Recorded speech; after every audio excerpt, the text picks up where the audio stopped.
It's always exciting to be here with you, VLynn. And today we're going to talk about how to use online platforms to really do some great networking. So, with that, great to see you. And I'm excited to talk about ways that we actually use these platforms and we work with our clients to use these platforms. So, how are you? I am here. I am excited to be here, grateful to be here, and looking forward to this conversation. Absolutely. And, networking is one of the best ways that you can actually grow your business, grow your circle of influence.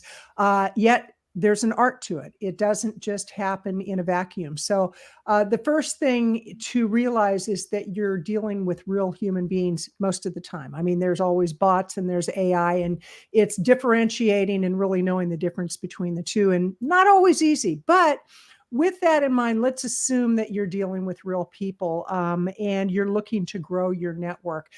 There's a few different ways to do this. We were putting a list together before we went live, and some of the ways would be your social media platforms, directories, article directories, podcast directories, blog directories. And you had one, OPP. Let's talk about OPP. I feel like doing a dance on that. OPP. Yes, other people's platforms. They can be other people's blogs where you're the guest blogger. They can be other people's networking groups, online networking groups where you are invited to be a guest presenter. There could be Facebook groups you're invited to present into or otherwise collaborate. There's so many other alternatives when you talk OPP. Well, and it's interesting because I'm reminded of something I was doing just this morning for a client. She had been looking for the contact information for an author that she wants on her podcast show. And she goes, I just can't find any contact information. And I thought it can't be that difficult. Oh my goodness. It was that difficult. I mean, I went to Amazon, I went to Barnes and Noble, I went to Goodreads, I went to Facebook, I went to LinkedIn, could not find anything on this author. Finally found a blog post of a podcast she had been on before. And I actually contacted the host and said, we're trying to reach this author because my client really wants her on the podcast. So one of the things about networking is you want to make it relatively easy for people to reach out to you. And it doesn't mean you have to give all your personal information, but it does mean that you should have it visible as how people can reach you. For example, maybe an email address. It might be your social media handles. It might be a web address. I couldn't even find a web address on this author. And we work with authors, and one of the things we teach them is how to network their way into success. And I thought this author is missing so many opportunities because she's made it near impossible for people to find her information. And so I mean, I even was going to go so far as possibly buying her book to look at her bio section. And I thought she probably doesn't have anything in there either. And fortunately, I found a host of one show she had been on. And I thought, missing a great opportunity. Absolutely. And that's one of the things that so many entrepreneurs make the mistake about. You figure you've got all of your information on a business card. Why put it anyplace else when that is totally the wrong way to look at it? If Mm-hmm. anything, you should have your information everywhere. Right. So to make it easy for people to contact you, because your business card doesn't get that reach. And, even if you are in a local market and you're navigating the local market doing live networking, your business card may get into the hands of other people, but it's still um it's a shallow reach. I was talking to somebody the other day, and we were talking about in her business, how do I get more exposure? I am a local business, but nobody even in the local area knows me. Hmm. And we started talking about local versus global. I said, what is it that you do that you can create a global presence around, even though you're a local business?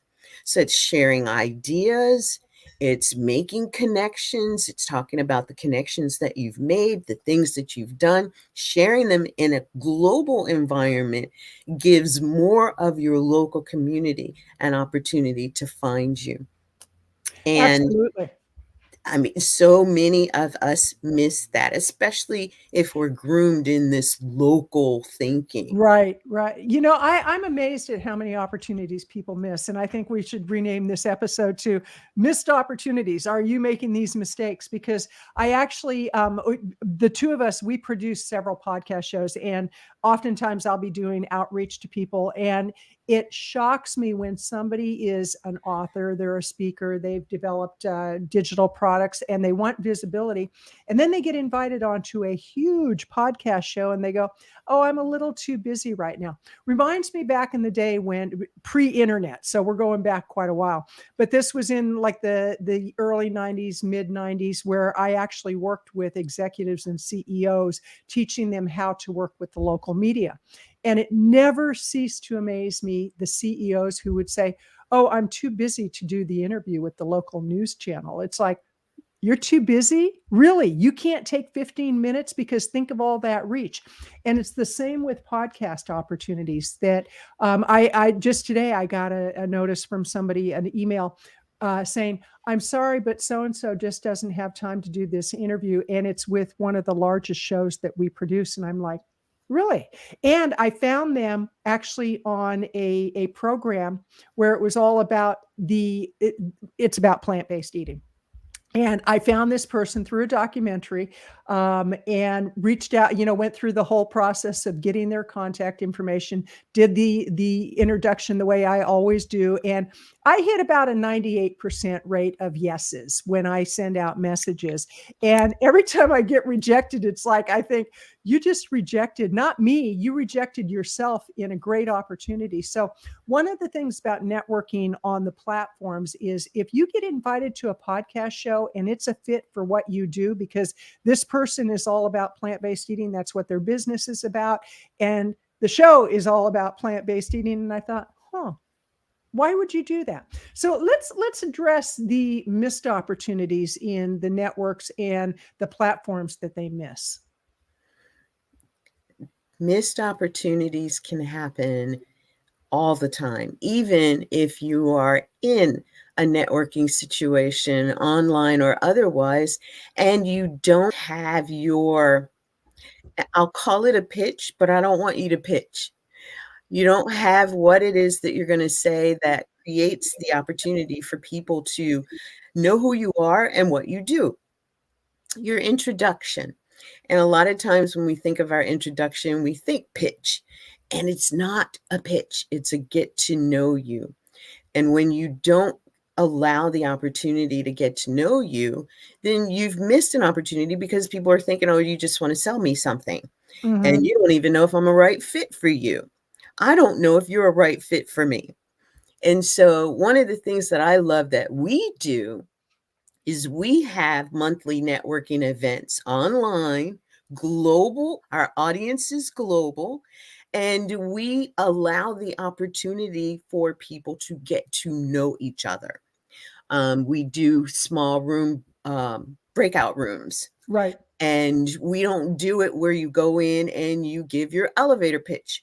We do it in a way that you are sharing information. You're either answering something that is a challenge that someone is going through, or you're expressing something that is actually giving everybody an opportunity to know who you are.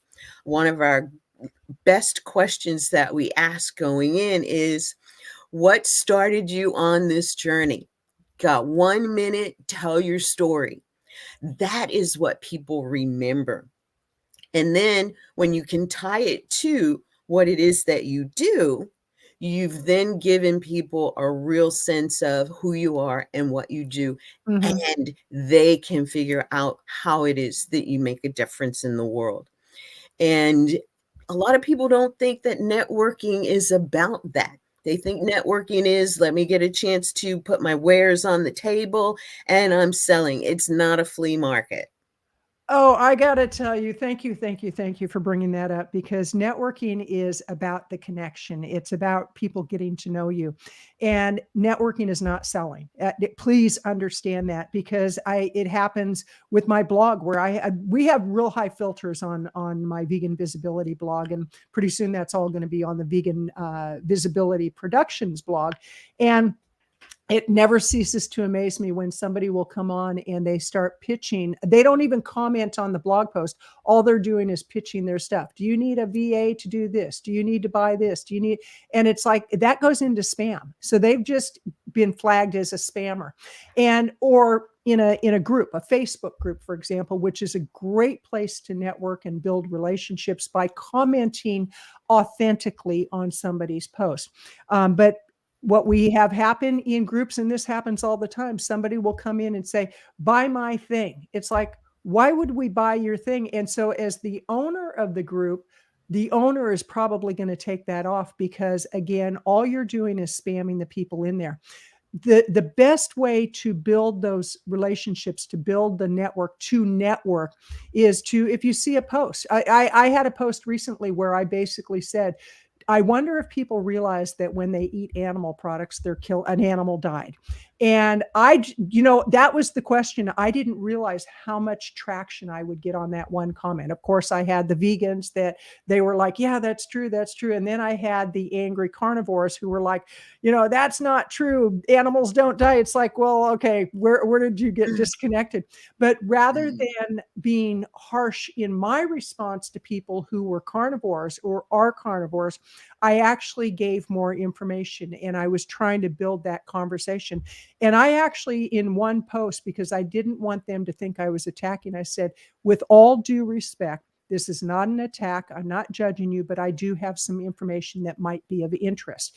And I felt that was more appropriate than saying, you idiot, why are you posting that stuff on my wall? Because I wanted to engage the conversation. So networking is about engaging a conversation.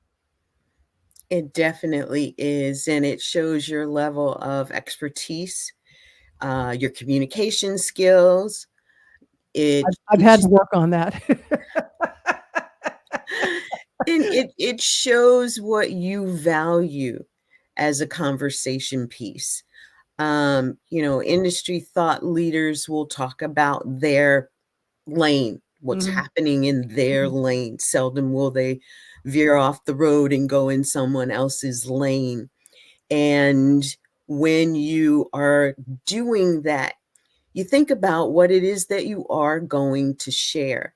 And if you're a thought leader, you're sharing thoughts, you're sharing opinions, you're sharing ideas, you're sharing looks into the future, you're sharing looks into the past, you're sharing the things that cause the needle to move in the lane that you're traveling. And, I loved how you talked about just the whole engagement piece, because that's what networking is, engaging with whoever is around you. I love being in a live event and I see a small group of people and I'm alone and I go up to the group and I say, excuse me, may I join you? And inevitably I've interrupted somebody's train of thought and their whatever it is that they're talking about. But then I listen to hear the completion of that thought and what's happening next before I engage. And when I engage, I don't try to change the subject. Right. There's so many people who it's all about me. When you're in, the best networking opportunities are when it's all about someone else. Right. Absolutely. And I love that. And it's one of the things that I love about the networking events that we do. It's all about someone else. And the fact that there's no selling actually is rather intriguing to some of the people that we've had in the past. It's like, how do you do networking? You're not talking about selling something. You're not promoting something. And the fact that you're not means that you really have to look at, what else do I talk about? What else do we talk about? Right. And it lends towards so much more in the value of engagement. Absolutely, absolutely. And we talked a few weeks ago about a networking event that I was at. It was a chamber event, and this was a few years ago. There were a group of us having a great conversation, and this guy comes in and just starts handing out his business card and said, I can be a great agent for you for insurance or whatever he was selling. And it was so intrusive that we all kind of stepped back, and when he left, all of us ripped up his business card because none of us found that appealing at all. So with what you were saying, it really is about approaching it in a way where you're gaining permission from people. May I join you? And if it's a private conversation, people will say, well, actually, we're having a private conversation. 99% of the time, they're going to invite you in, and then you can be a part of the conversation. So it's all in the approach. And so in looking at the top 3 ways that people can use internet and online platforms, what would you say are your 3 favorite, VLynn? What are your favorite, and why are they your favorite? My 3 favorites are Facebook, Mm-hmm. in Facebook groups, Mm-hmm. communicating with those in the groups. Mm-hmm. LinkedIn. I love what I see posted on LinkedIn. One of my favorites is Lead First. Another is Women Lead. Mm-hmm. And it really is about business and leadership. And I'm part nerd. I'm part leadership geek, and I'm part athlete. And so those are the kinds of things that I kind of gravitate to. Right. Right. And I believe that when you find the places where the things that you like to do are places where you can play, you enjoy being in these online platforms. Absolutely. The other is, once again, a private group that you and I have started that we do twice a month. And I love being there because it's vegan entrepreneurs who are not just like-minded, but they want to know what's new, what's the trend, where are we headed, what's coming for the vegan entrepreneur. Mm-hmm. And it's online. We use Zoom. We use StreamYard for our broadcasting, for our podcasts, and for our lives. I actually have grown to love StreamYard, but I love Zoom too. I'm such Absolutely. an early user of Zoom. I was telling a client the other day that I was so early in using Zoom that I was free for nearly a decade before I started Absolutely. paying $9.99 a month and getting the pro level at that cost. And then, you look at things like that. Where do I find value? And Kathleen, I love that you asked that. I gave you 4, you asked for 3. And that's I appreciate that, and I would encourage people to find out about the events that we're doing and just different things that we're up to. Go to veganvisibilityproductions.com. That's veganvisibilityproductions.com. We're putting a calendar up so you'll see upcoming events. For those that are watching live right now, we do have an event coming up on Tuesday the 19th. It's a fast track marketing masterclass. Check it out. It's definitely going to be worth the investment of 2 hours and a small nominal fee to join in. But I was thinking about the networking I enjoy doing. It's interesting because I have professional groups and then I have very private groups. One of my private groups that I find works really well for me because I like to surround myself with people who are sober. I've been sober 40 years. It's called Sober Sisters, and it's so interesting because there's a lot of newcomers in there.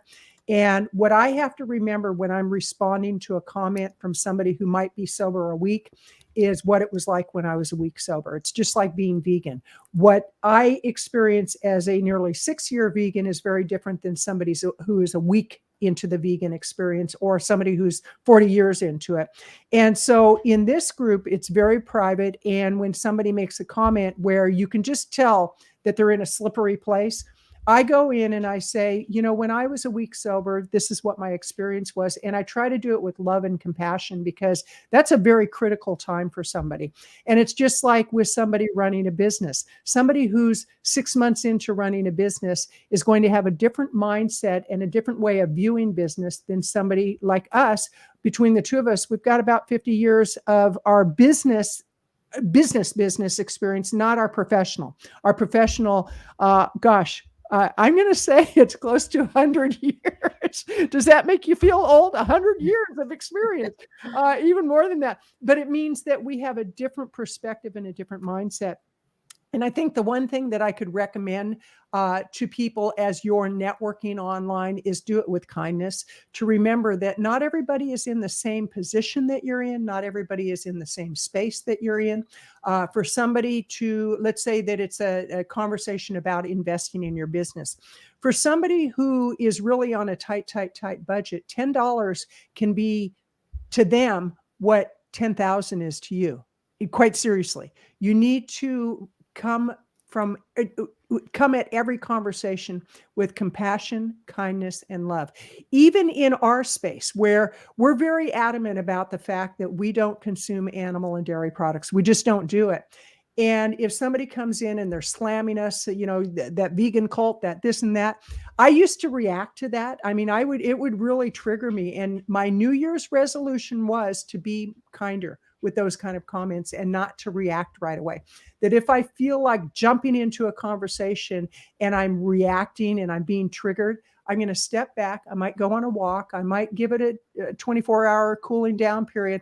And by the time I get back to it, I have a whole different perspective. So my recommendation as you're networking online is to do it with kindness, to do it with thought, Absolutely. to do it, to think things through, because one of the things, and it's so interesting with what's going on with TikTok right now, they're trying to ban it. And there's a lot of influencers and a lot of creators that are saying, wait a minute, that's my livelihood. And we have to always remember that a free platform is a free platform is a free platform. It can be taken away at any time. If you're putting all your eggs, here's a nice little analogy. If you're putting all your eggs in one basket, you're setting yourself up for failure. You're setting yourself up to have the carpet pulled from under you. You must diversify what you're doing. Just like with your finances, you diversify your investments, you diversify. It's the same with your business. Diversify your presence online. Don't just rely on one platform to do everything that you do. You want to have a little bit of activity going on in a number of different areas, but don't spread yourself so thin that you're not effective at all. So with that, I'm going to say thank you for joining us today. And VLynn, what are your final thoughts as we're wrapping up this week's Vegan Visibility Productions live? I have been one that has been studying marketing, digital marketing, for over a decade now. And even with that, there is so much more to learn, so much more that is new and happening. And that's one of the things that we want to do, is to share that information with you. One of the ways that we are doing it is the Fast Track Marketing Masterclass that we are having next week. You can go to this link to find out more information, veganvisibility.com/FTM for Fast Track Marketing, FTM-MC for Masterclass -24 for 2024. So that's veganvisibility.com/FTM-MC-24, and find out what it is that we're going to be sharing that might be of help for you in growing your business.